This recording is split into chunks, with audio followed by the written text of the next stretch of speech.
केसी वेणुगोपाल जी, DK Shiv Kumar ji, BL Shankar ji, Krishnappa जी, बैठ जाइए, शिवन्ना जी, Congress party के हमारे सब कार्यकर्ता, भाई और बहनों, प्रेस के हमारे मित्रों, आप सबका यहाँ बहुत बहुत स्वागत, नमस्कार। ಕಾಂಗ್ರೆಸ್ ಪಕ್ಷದ ಎಲ್ಲ ಮುಖಂಡರುಗಳೇ, ಇಲ್ಲಿ ಬಂದಿರುವಂತ ಎಲ್ಲ ಸಹೋದರ ಸಹೋದರಿಯರೇ, ನಮ್ಮೆಲ್ಲರಿಗೂ ಕೂಡ ನಾನು ಹೃತ್ಪೂರ್ವಕವಾದಂತಹ ಸ್ವಾಗತವನ್ನು ಈ ಸಂದರ್ಭದಲ್ಲಿ ಬಯಸ್ತಾ ಇದ್ದೇನೆ।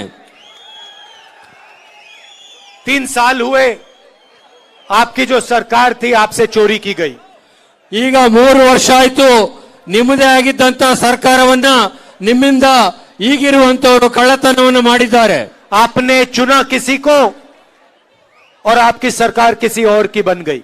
ನೀವು ಕರ್ನಾಟಕದಲ್ಲಿ ಚುನಾವಣೆ ಮಾಡಿದ್ದೇ ಬೇರೆ ಸರ್ಕಾರ, ಆದರೆ ಆ ಸರ್ಕಾರವನ್ನ ಕದ್ದವರೇ ಬೇರೆ, ಕದ್ದು ಸರ್ಕಾರವನ್ನ ಮಾಡಿಕೊಂಡಿದ್ದಾರೆ।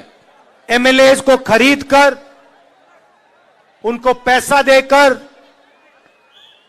सरकार चोरी की गई। ಗೆದ್ದಂತ ಶಾಸಕರನ್ನ ಹಣ ಕೊಟ್ಟು ಖರೀದಿ ಮಾಡೋದ್ರ ಮುಖಾಂತರ, ಅವ್ರನ್ನ ಕಳ್ಳತನ ಮಾಡೋದ್ರ ಮುಖಾಂತರ ಈಗಿರುವಂತ ಸರ್ಕಾರವನ್ನ ರಚನೆ ಮಾಡಲಾಗಿದೆ। और भाइयों और बहनों, जो सरकार चोरी से बनती है वो सरकार चोरी ही करेगी। ಯಾವ ಸರ್ಕಾರ ಕಳ್ಳತನದ ಮುಖಾಂತರ ರಚನೆ ಮಾಡ್ತದೋ ಅದು ಕಳ್ಳತನವನ್ನಲ್ಲದೆ ಬೇರೆ ಏನು ಕೂಡ ಮಾಡಲಿಕ್ಕೆ ಸಾಧ್ಯ ಇಲ್ಲ। उसको और कुछ मालूम ही नहीं होगा। ಅವರಿಗೆ ಬೇರೆ ಏನು ಕೂಡ ಮಾಡಲಿಕ್ಕೆ ಗೊತ್ತು ಕೂಡ ಆಗುದಿಲ್ಲ। कर्नाटक में मैं भारत जोड़ो यात्रा में चला था।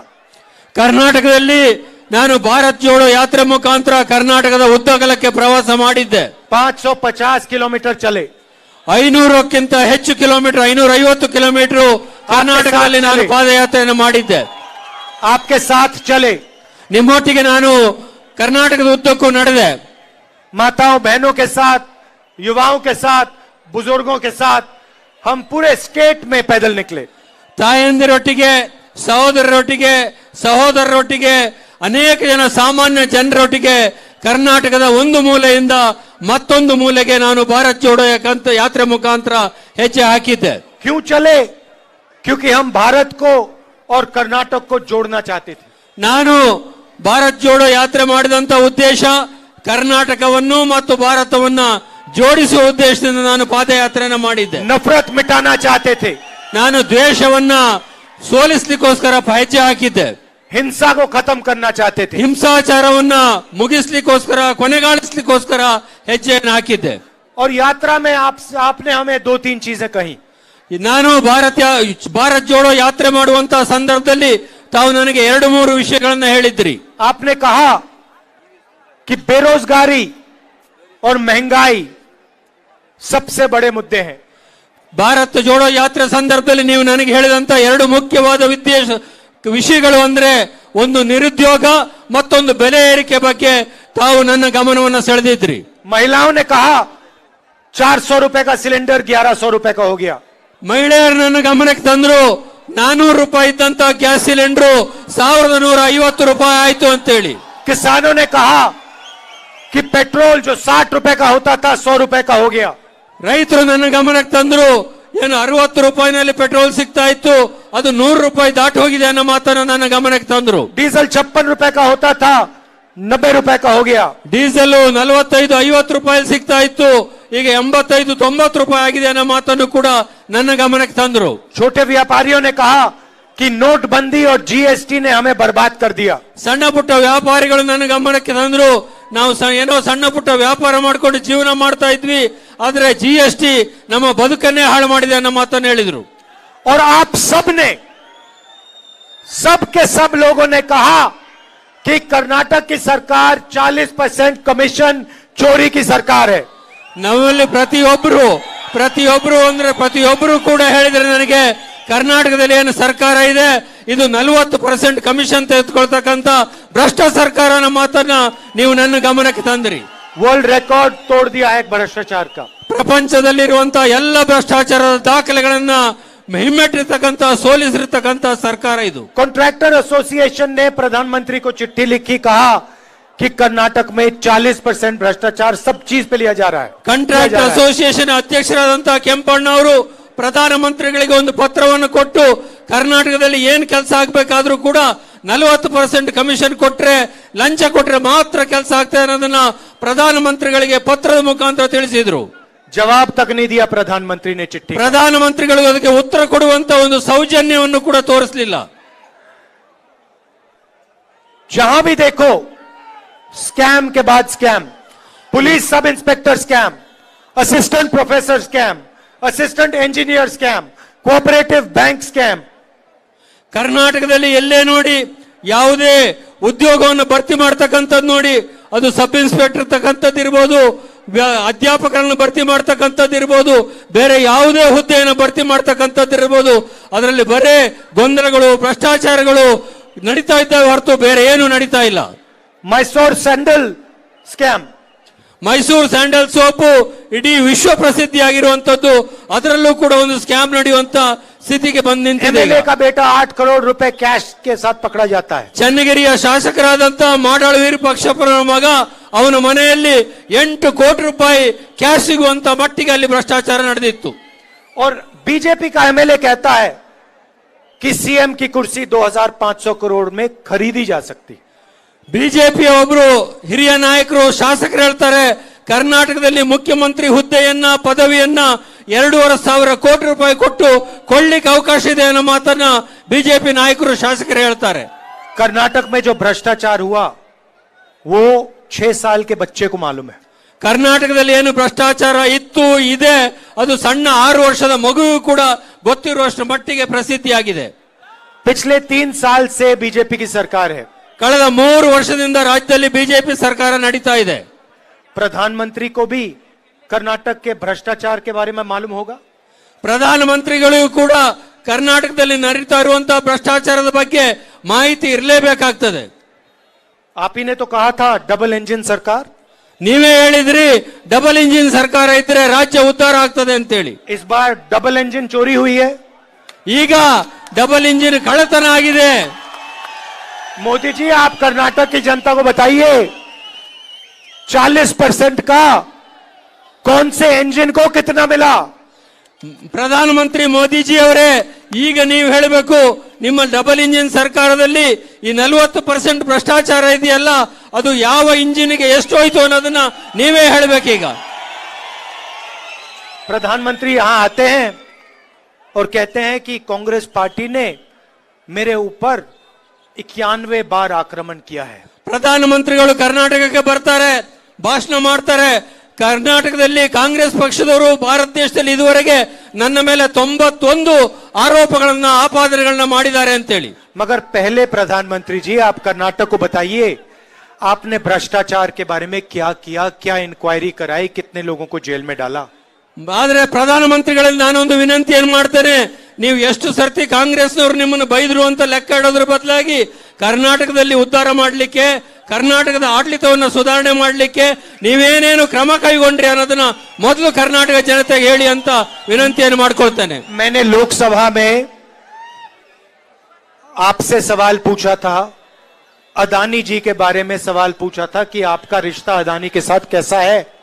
ನಾನು ಲೋಕಸಭೆ ಸದಸ್ಯನಾಗಿದ್ದಂತ ಸಂದರ್ಭದಲ್ಲಿ, ಲೋಕಸಭೆಯಲ್ಲಿ ಮಾತಾಡುವಂತ ಸಂದರ್ಭದಲ್ಲಿ ಪ್ರಧಾನಮಂತ್ರಿಯರು ಒಂದು ಮಾತು ಕೇಳಿದ್ದೆ, ನಿಮಗೂ ಮತ್ತು ಗೌತಮ್ ಅದಾನಿ ಅವರಿಗೂ ಇರುವಂತ ಸಂಬಂಧ ಏನು ಹೇಳಿ ಅಂತ ಅಷ್ಟೇ ನಾನು ಲೋಕಸಭೆಯಲ್ಲಿ ಅವರಿಗೆ ಪ್ರಶ್ನೆ ಕೇಳಿದ್ದೆ. मुझे लोकसभा से डिस्क्वालीफाई कर दिया. ಅದನ್ನ ಕೇಳಿದ್ದಕ್ಕೋಸ್ಕರ ನನ್ನನ್ನ ಲೋಕಸಭೆಯಿಂದ ಹೊರಗಾಗ್ತಕ್ಕಂತ ಕೆಲಸವನ್ನು ಮಾಡಿದ್ರು.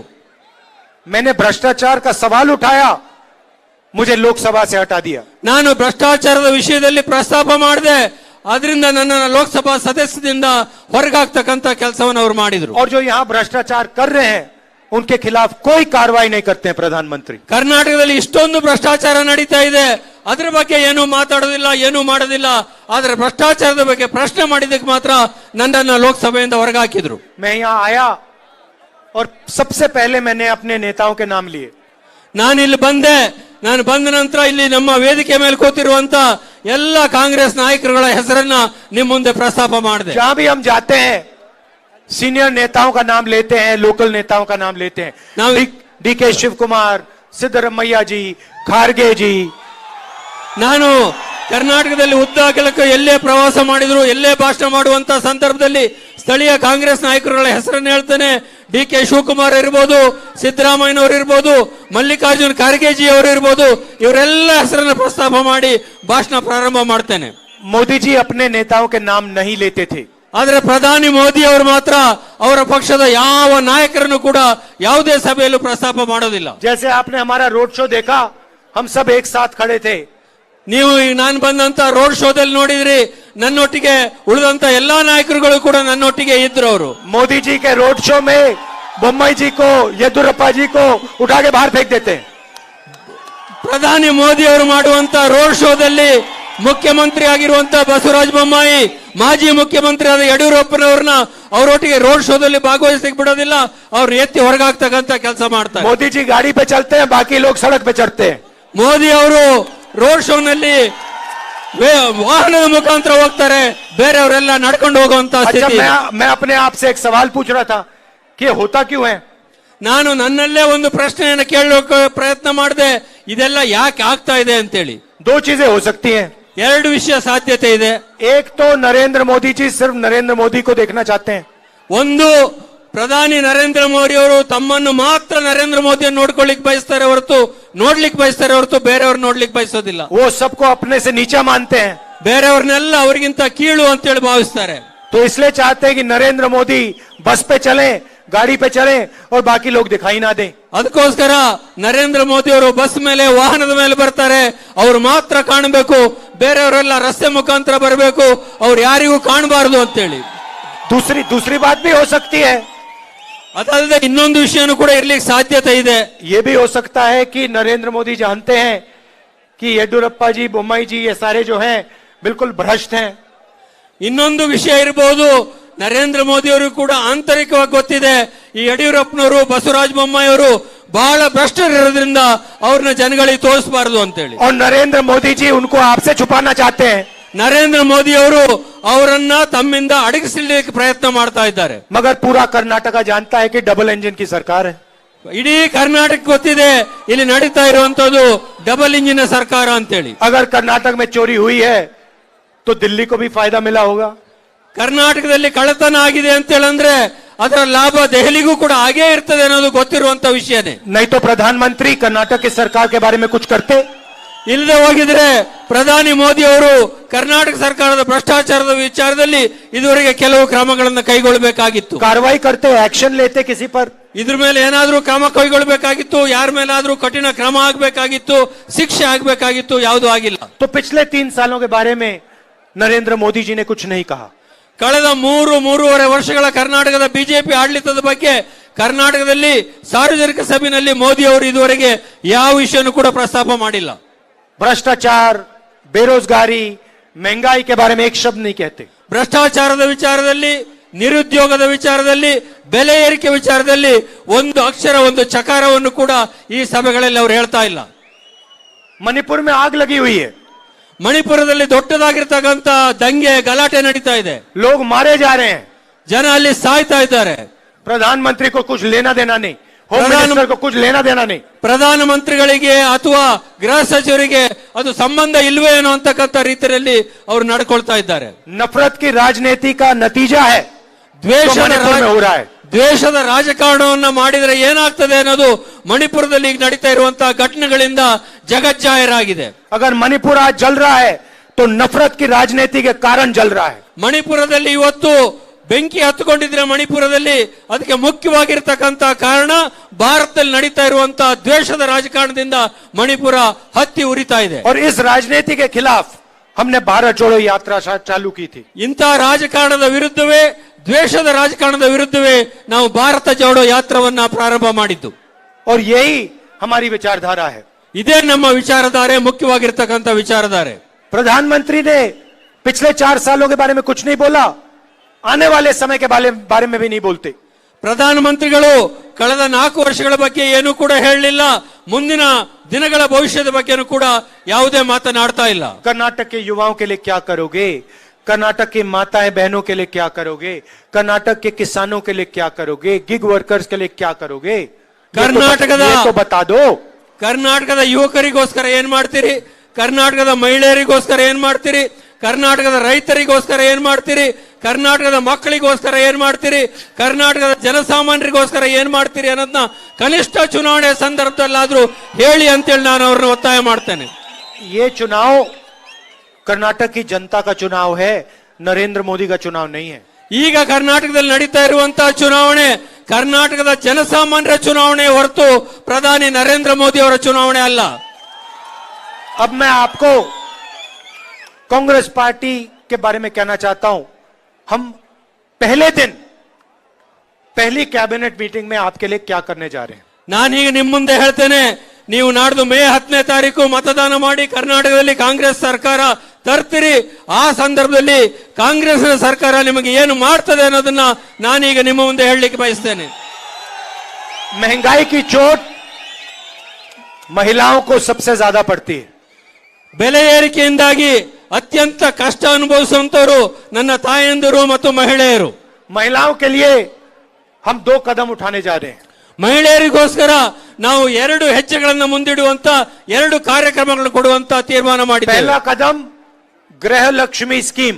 इसके माध्यम से महिलाओं को हर महीने बैंक अकाउंट में 2000 रुपए मिलने जा रहे हैं. ಮೊದಲನೇ ವಿಷಯ ಅಂತ ಹೇಳಂದ್ರೆ ಎಲ್ಲ ಮಹಿಳೆಯರಿಗೆ, ಕರ್ನಾಟಕದಲ್ಲಿರುವಂತಹ ಎಲ್ಲ ಮಹಿಳೆಯರಿಗೆ ಗೃಹಲಕ್ಷ್ಮಿ ಅನ್ನುವಂತ ಒಂದು ಕಾರ್ಯಕ್ರಮವನ್ನು ತಂದು ಪ್ರತಿ ತಿಂಗಳು ಪ್ರತಿ ಮಹಿಳೆಯ ಅಕೌಂಟಿಗೆ ಅವರ ಲೆಕ್ಕಕ್ಕೆ 2000 ರೂಪಾಯಿಗಳನ್ನ ಪ್ರತಿ ತಿಂಗಳು ಹಾಕುವಂತ ಕೆಲಸವನ್ನ ನಾವು ಮೊದಲನೇ ಕ್ಯಾಬಿನೆಟ್ ಮೀಟಿಂಗ್ ಅಲ್ಲೇ ಮಾಡ್ತೇವೆ. और दूसरा स्कीम महिलाओं के लिए जिसको हम सखी कहते हैं.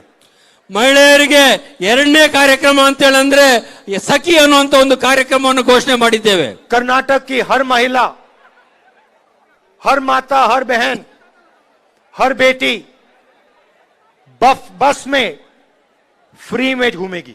ಕರ್ನಾಟಕದ ಎಲ್ಲ ಮಹಿಳೆಯರು, ತಾಯಂದಿರು, ನನ್ನ ಸಹೋದರಿಯರು, ನಮ್ಮ ಹೆಣ್ಣು ಮಕ್ಕಳು ಕರ್ನಾಟಕದ ಸಾರ್ವಜನಿಕ ಸಾರಿಗೆನಲ್ಲಿ 1 ರೂಪಾಯಿಯನ್ನು ಕೊಡದೆ, 1 ಪೈಸೆಯನ್ನು ಕೊಡದೆ ಕರ್ನಾಟಕದಲ್ಲಿ ಎಲ್ಲಿಗೆ ಬೇಕಾದರೂ ಕೂಡ ಉಚಿತವಾಗಿ ಪ್ರಯಾಣ ಮಾಡುವಂತ ಸಖಿ ಅನ್ನುವಂತ ಕಾರ್ಯಕ್ರಮವನ್ನು ಜಾರಿ ತಂದಿದ್ದೇವೆ.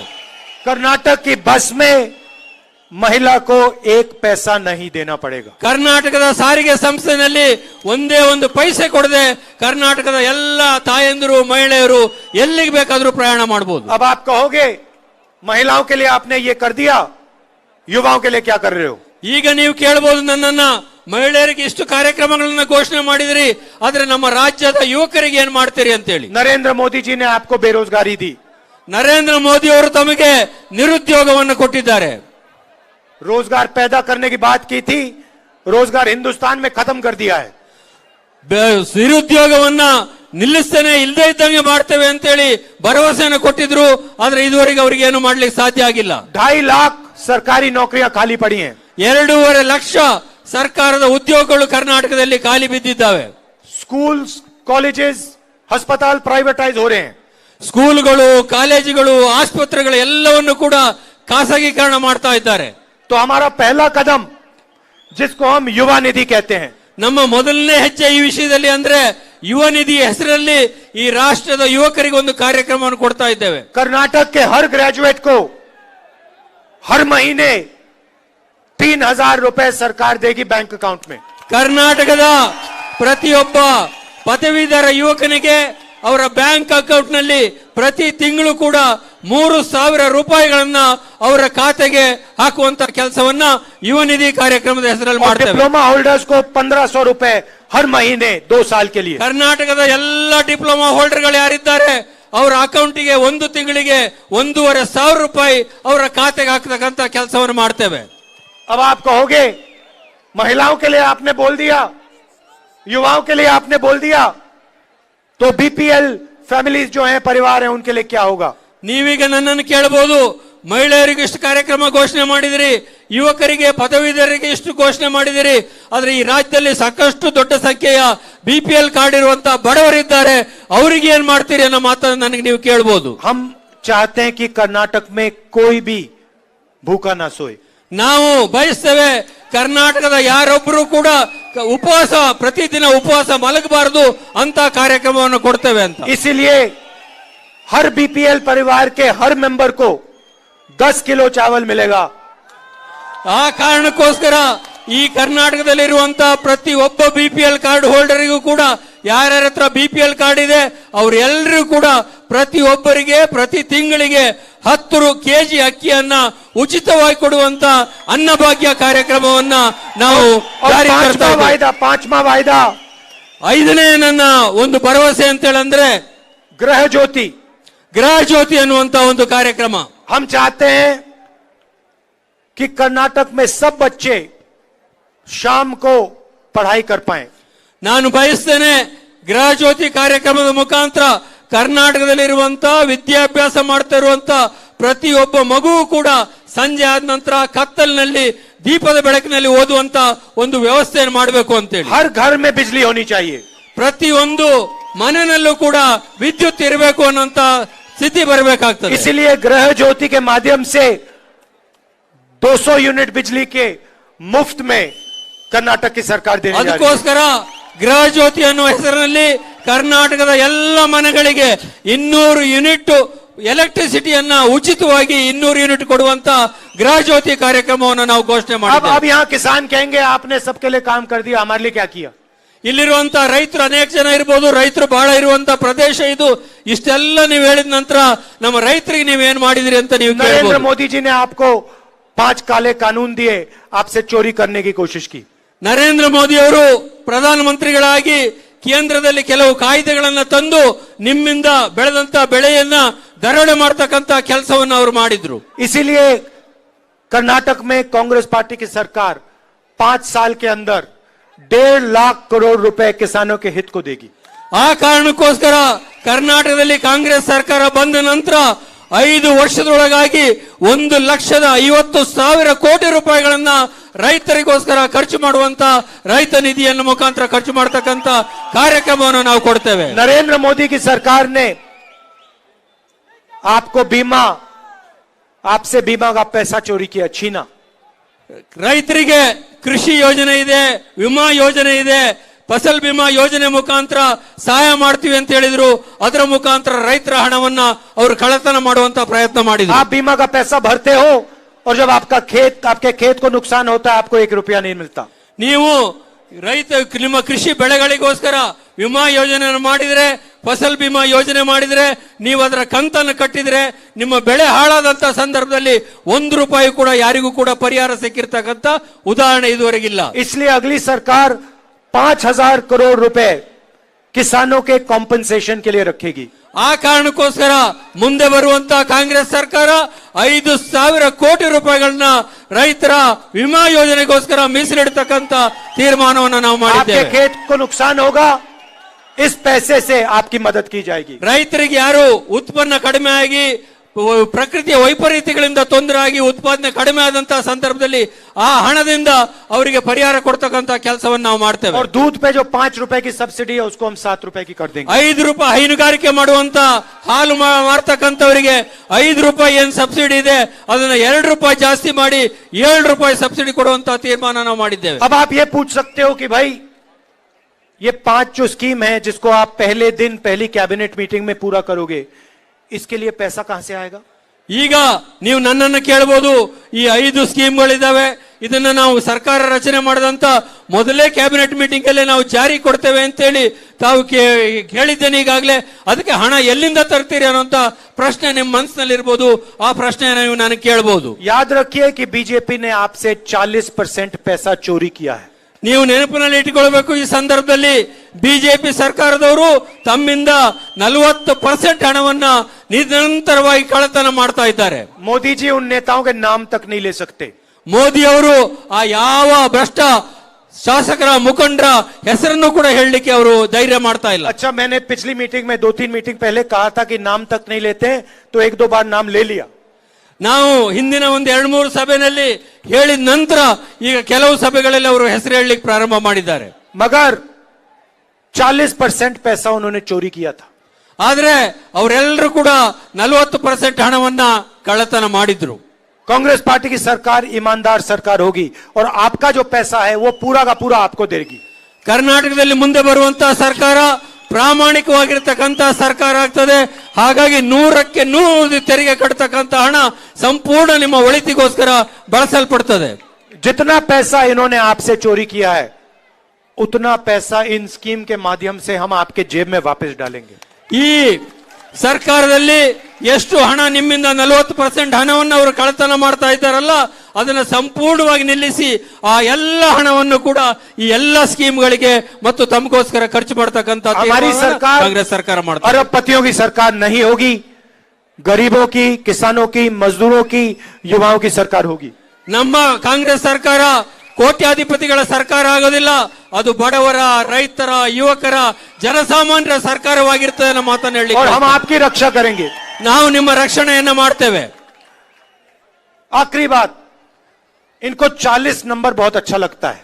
ಕೊನೆಯದಾಗಿ ಒಂದು ಮಾತು ಹೇಳ್ತೇನೆ, ಬಿಜೆಪಿ ಅವರಿಗೆ 40 ಅನ್ನೋ ಸಂಖ್ಯೆ ಬಹಳ ಚೆನ್ನಾಗಿ ಒಪ್ತದೆ ಮತ್ತು ಅವರ ಬಗ್ಗೆ ಪ್ರೀತಿ ಬಹಳ ಇದೆ। पिछले 4 साल इन्होंने 40 40 40 40 नंबर आप सबको हर चीज में याद दिलाया। ಕಳೆದ 4 ವರ್ಷಗಳಿಂದ ಅವರು 40 40 40 40 ಅಂತ ಹೇಳಿ ಆ 40 ನಿಮ್ಮ ಮನಸ್ಸಿನಲ್ಲಿ ನಾಟುವಂತ ರೀತಿಯಲ್ಲಿ ನಡೆದುಕೊಂಡಿದ್ದಾರೆ।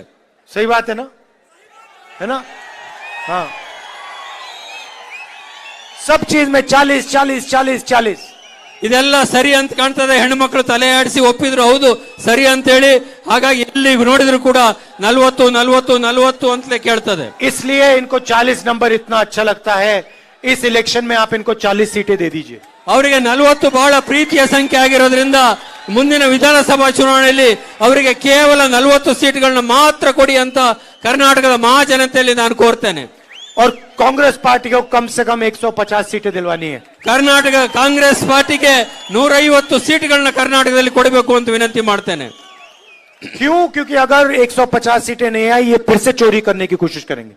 ಅದಕ್ಕಿಂತ ಕಡಿಮೆ ಸೀಟ್ ಏನಾದ್ರು ನೀವು ಕೊಟ್ರೆ, ಸ್ವಲ್ಪ ಬಹುಮತವನ್ನು ಕೊಟ್ರೆ ಮತ್ತೆ ಶಾಸಕರನ್ನ ಕಳ್ಳತನ ಮಾಡುವಂತ ಕೆಲಸವನ್ನ ಈ ಪಕ್ಷದವರು ಮಾಡ್ತಾರೆ। फिर से एमएलए को खरीदने की कोशिश करेंगे। ಅವರು ಮತ್ತೆ ಶಾಸಕರನ್ನ ಕಳ್ಳತನ ಕೊಳ್ಳುವಂತ ಕೆಲಸವನ್ನು ಮಾಡ್ತಾರೆ। मगर इस बार कांग्रेस पार्टी 150 सीट जीत के आएगी। ಆದ್ರೆ ಈ ಬಾರಿ ನನಗೆ ವಿಶ್ವಾಸ ಇದೆ, ಕರ್ನಾಟಕದ ಚುನಾವಣೆಯಲ್ಲಿ 150 ಸೀಟ್ಗಳನ್ನ ನಾವು ಗೆದ್ದು ಸರ್ಕಾರ ರಚನೆ ಮಾಡ್ತೇವೆ ಅಂತೇಳಿ। आप सब यहाँ आए इसके लिए दिल से बहुत बहुत धन्यवाद। ತಾವೆಲ್ಲ ಕೂಡ ಬಂದಿದ್ದೀರಿ, ಅದಕ್ಕೋಸ್ಕರ ನಾನು ತಮ್ಮೆಲ್ಲರೂ ಕೂಡ ಹೃದಯಪೂರ್ವಕವಾಗಿ ಧನ್ಯವಾದಗಳನ್ನ ಹೇಳಲಿಕ್ಕೆ ಬಯಸ್ತೇನೆ। और देखिए हमने आपसे कहा कि चुनाव जीतने के बाद हम पहला कदम क्या उठा रहे हैं। ನಾನು ಈಗಾಗಲೇ ನಿಮಗೆ ಹೇಳಿದ್ದೇನೆ, ಚುನಾವಣೆ ನಾವು ಗೆದ್ದ ನಂತರ ಮೇ 10ನೇ ತಾರೀಕು ತನಕ ನಾವು ಮೊದಲನೇ ತೀರ್ಮಾನ, ಮೊದಲನೇ ಹೆಜ್ಜೆ ಏನಿಡ್ತೇವೆ ಅಂತೇಳಿ। बीजेपी के लोगों को और प्रधानमंत्री को भी कह देना चाहिए कि वो क्या करने जा रहे हैं। ಬಿಜೆಪಿ ಅವರಿಗೆ ಮತ್ತು ಪ್ರಧಾನಮಂತ್ರಿಯವರಿಗೆ ಅವರು ಕೂಡ ಹೇಳಬೇಕಾಗ್ತದೆ, ನಾವು ಸರ್ಕಾರ ಗೆದ್ದು ಬಂದ್ರೆ ನಾವು ಏನು ಮಾಡ್ತೇವೆ ಅನ್ನೋದನ್ನ ಅವರು ಕೂಡ ಜನಗಳ ಮುಂದೆ ಹೇಳಬೇಕಾಗ್ತದೆ। जब बीजेपी के नेता खारगे जी की हत्या करने की बात करते हैं तो प्रधानमंत्री एक शब्द नहीं कहते हैं। ದುರಂತ ಅಂದ್ರೆ, ವಿಷಾದ ಅಂತೇಳಂದ್ರೆ, ಬಿಜೆಪಿಯ ನಾಯಕರೊಬ್ರು ನಮ್ಮ ರಾಷ್ಟ್ರೀಯ ಅಧ್ಯಕ್ಷರಾದಂತಹ ಮಲ್ಲಿಕಾರ್ಜುನ್ ಖರ್ಗೆ ಅವರನ್ನ, ಅವರ ಕುಟುಂಬವನ್ನ ಹತ್ಯೆ ಮಾಡುವಂತ ಮಾತಾಡಿದಂತ ಸಂದರ್ಭದಲ್ಲೂ ಕೂಡ ಪ್ರಧಾನಮಂತ್ರಿಯವರು ಒಂದು ಅಕ್ಷರವನ್ನು ಕೂಡ ಹೇಳೋದಿಲ್ಲ। और हमें आतंकवाद के बारे में बताते हैं। ಆದ್ರೆ ನಮ್ಮನ್ನ ಆತಂಕವಾದಿಗಳು ಅಂತೇಳಿ ಅವ್ರು ಕರೀತಾರೆ। कांग्रेस पार्टी के नेता, 2 प्रधानमंत्री और 1 चीफ मिनिस्टर आतंकवाद के कारण मारे गए, शहीद हुए। ಭಾರತದಲ್ಲಿ 2 ಪ್ರಧಾನಮಂತ್ರಿಗಳು ಮತ್ತು ಒಬ್ಬರು ಮುಖ್ಯಮಂತ್ರಿಗಳು ಕಾಂಗ್ರೆಸ್ನವರು ಈ ರಾಷ್ಟ್ರಕ್ಕೋಸ್ಕರ ಪ್ರಾಣ ತ್ಯಾಗ ಮಾಡಿದ್ದಾರೆ, ಹತ್ಯೆ ಆಗಿದ್ದಾರೆ ಅನ್ನೋದನ್ನು ಕೂಡ ಮರಿಬಾರದು। प्रधानमंत्री जी, मेरे परिवार के 2 सदस्य शहीद हुए हैं। ಪ್ರಧಾನಮಂತ್ರಿಗಳೇ, ನಿಮ್ಮ ಗಮನಕ್ಕೆ ನಾನು ತರಲಿಕ್ಕೆ ಬಯಸ್ತೇನೆ, ನನ್ನ ಕುಟುಂಬದ 2 ಸದಸ್ಯರು ಈ ದೇಶಕ್ಕೋಸ್ಕರ ಹುತಾತ್ಮರಾಗಿದ್ದಾರೆ। आप मुझे आतंकवाद के बारे में कैसे सिखाओगे? ನೀವು ನನ್ನ ಬಗ್ಗೆ ಆತಂಕವಾದ ವಿಚಾರದಲ್ಲಿ, ಭಯೋತ್ಪಾದಕ ವಿಚಾರದಲ್ಲಿ ಹೇಗೆ ಹೇಳಲಿಕ್ಕೆ ಸಾಧ್ಯ? आप तो 24 घंटा सिक्योरिटी पीछे छुपे रहते हो। ನೀವಂತೂ ದಿನದ 24 ಗಂಟೆನೂ ಕೂಡ ತುಂಬಾ ರಕ್ಷಣೆಯಲ್ಲಿರುವಂತವರು। जनता के बीच में आओ, जनता के साथ चलो। ನೀವು ನಾನು ಆಹ್ವಾನ ಮಾಡ್ತೇನೆ, ನೀವು ಜನಗಳ ಮಧ್ಯೆ ಬನ್ನಿ, ಜನಗಳ ಮಧ್ಯೆ ಓಡಾಡಿ ಅಂತೇಳಿ ಪ್ರಧಾನಿಯವ್ರನ್ನ ಆಹ್ವಾನ ಮಾಡ್ತೇನೆ। और आपके नेता, जब हमारे नेता खारगे जी की हत्या करने की बात करते हैं तो इसके बारे में आपको बोलना चाहिए। ಯಾವಾಗ ನಿಮ್ಮ ಪಕ್ಷದ ಒಬ್ಬ ಮುಖಂಡ ಶಾಸಕ ಸ್ಥಾನಕ್ಕೆ ಸ್ಪರ್ಧೆ ಮಾಡಿರುವಂತವರು ಖರ್ಗೆ ಅವ್ರನ್ನ ಕೊಲೆ ಮಾಡುವಂತ ಮಾತನಾಡ್ತಾರೆ, ಅದರ ಬಗ್ಗೆ ವಿರುದ್ಧ ನೀವು ಮಾತಾಡುವಂತ ಧೈರ್ಯವನ್ನ ತೋರಿಸಬೇಕು. और खारगे जी के बारे में तमीज से बात करनी चाहिए आपको. ಖರ್ಗೆ ಅವರ ಬಗ್ಗೆ ಮಾತಾಡಬೇಕಾದ್ರೆ ಅತ್ಯಂತ ಎಚ್ಚರಿಕೆಯಿಂದ ಮಾತಾಡಬೇಕು ಅನ್ನೋ ಮಾತನ್ನು ಈ ಸಂದರ್ಭದಲ್ಲಿ ಹೇಳಲಿಕ್ಕೆ ಬಯಸ್ತೇನೆ. धन्यवाद. जय हिंद. ಎಲ್ರಿಗೂ ಧನ್ಯವಾದ. ಜೈ ಹಿಂದ್.